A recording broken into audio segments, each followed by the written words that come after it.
what a really, really great card last night in America. I was really impressed by the strength and depth it had. It had 4 fights, any one of which could potentially be a headliner elsewhere. The main event, the Battle of Brooklyn, between 2 former champs, both arguably past their best, but both still reasonably there or thereabouts in terms of world level. Zab Judah and Paulie Malignaggi. Judah had Malignaggi down in the second, but Malignaggi won to a relatively comfortable points decision using the jab, using his boxing fundamentals. Malignaggi's hoping that this opens up some big fights for him going forward. I'm not so sure about that, just because I think we know what Paulie Malignaggi is, we know how good he is, but we also know what his level is. We probably don't want to see him in against the likes of Mayweather, Garcia. I'm talking the top level guys here. We don't. There's probably a slight lack of demand to see him in at the top level, just because he's slightly exposed in terms of we know where he's at, we know he's beatable, we know there's flaws in his armory, but nonetheless a very, very solid opponent and a very good test for any young up-and-comer coming through the ranks. Certainly will add a lot of credibility and weight to someone's record if they can go on to beat either of these guys. And they both showed they've still got a bit about them. But funnily enough, whilst this was the main event, and you can understand that being 2 massive names in Brooklyn, etc., to me, it was probably the least interesting fight of the 4 main ones. Now, this was shown on Box Nation. I didn't actually stay up to watch it, but I've got the Box Nation. I've got the Box Nation app actually, and I've watched them back this morning, which was good. Perhaps the most interesting fight for me was Degale Vs Bika versus Anthony Dirrell. Purely, one of the main reasons being that it was a super middleweight, which is obviously a very, very hot division right now, and it meant that the bout opened up various potential for British challengers in future, namely Groves and Degale. Also, it was quite an entertaining fight to watch. Anthony Dirrell comes with immense knockout power. He's known as a big knockout artist, whereas Degale Vs is always ready for a war and tries to fight any fight in the gutter. He was docked points and savagely working the body, and sometimes savagely working slightly below the belt as well. But it was an absolute war. I strongly recommend you watching it if you've got the facility with Box Nation. I, in the end, think Bika just about scraped it. It was scored a draw.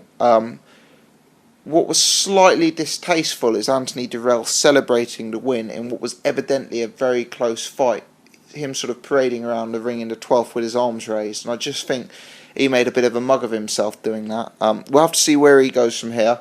Degale Vs has made it very clear he does not want the rematch, which Anthony Dirrell is after, and I'm hoping that will open the door for our very own James Degale, who's the WBC silver belt holder, to go in against him and to get his sort of world title honours. I think that would be a very, very interesting fight. I think Degale's very slick, has much better boxing fundamentals, but I don't know whether the Degale Vs style of pressing it into an absolute gutter war would suit James Degale. So I think that would be a fascinating encounter. The other 2 fights on the card was Devon Alexander versus Porter, Austin Trout versus Lara. Both of these went against the betting favourite. Austin Trout got comprehensively beaten, by wide scores on the cards, which for me was quite a surprising result. I was a big fan of Trout, from his fights with Cotto and Canelo. I thought he was a really slick boxer. I thought he'd be a level above Lara, and Lara was quite impressive the way he went about it. I don't know what's next out there for him. I don't know what the logical next step is in terms of opponents. I could see him being someone who'd struggle to get a big name because he doesn't have that sort of star power himself, and you know, he's going to be a very dangerous, tricky fighter. Tricky being the optimum word. The way he went about beating Trout there. So that's an interesting fight. I'd suggest possibly one for the purists, and it comes on directly after Bika Degale, which is a bit more of a war. So it's a stark contrast in the way the two fights go down, certainly. Now, whilst I mentioned I was interested in the Bika Degale fight because of the James Degale implication of him possibly going in against a winner, being highly ranked by the WBC, having that silver belt, etc. For the same reason, I was very, very interested in the Porter-Alexander fight. It was a fight that I saw as quite close. Nonetheless, it was a fight I expected Alexander to come through. I thought he would have the slick skills, the boxing ability. I thought he was just slightly classier level of opponent, and I thought he'd find his way to a points win on this one. But no, he was soundly beaten by Porter. The judges had it quite close. I think one of them had it 2 rounds, 2 of them had it 3 rounds. I had it slightly wider than that. I thought Porter really bought the fight, got in close, had a bit more of a war. I think he won the majority of the rounds, in my opinion. I don't have the scorecard to hand, but I had it slightly wider than the judges, and I thought Porter really did well. Having said that, I do believe Alexander was quite disappointing. Whether or not he'll be able to get a rematch immediately, I don't know. With Kell Brook's position as a mandatory challenger, I think Kell Brook fight might have to come first before any rematch. But yeah, I think Alexander was slightly exposed last night, and I think it's difficult to see where he goes from here. He's got the backing and he's got the name that he can probably find himself in some decent fights. It wouldn't surprise me, having mentioned Paulie Malignaggi, if Alexander Malignaggi was a fight that could happen now. He's a winnable opponent for Alexander that would give him some credibility. Would also be a decent payday for Paulie. Wouldn't surprise me if that one was a fight that could be made. But I think the good news, the exciting news, is that I have Kell Brook beating Porter.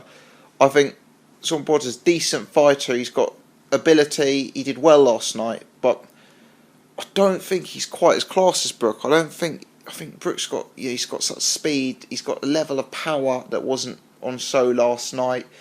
The way he dealt with Senchenko really impressed me. I mean, Kell Brook said in an interview, I saw him on an interview at IFL TV only recently, where he said something to the effect of, the better the opponent, the better you'll see me. And that's such a standard boxing cliche. It means literally nothing in most cases.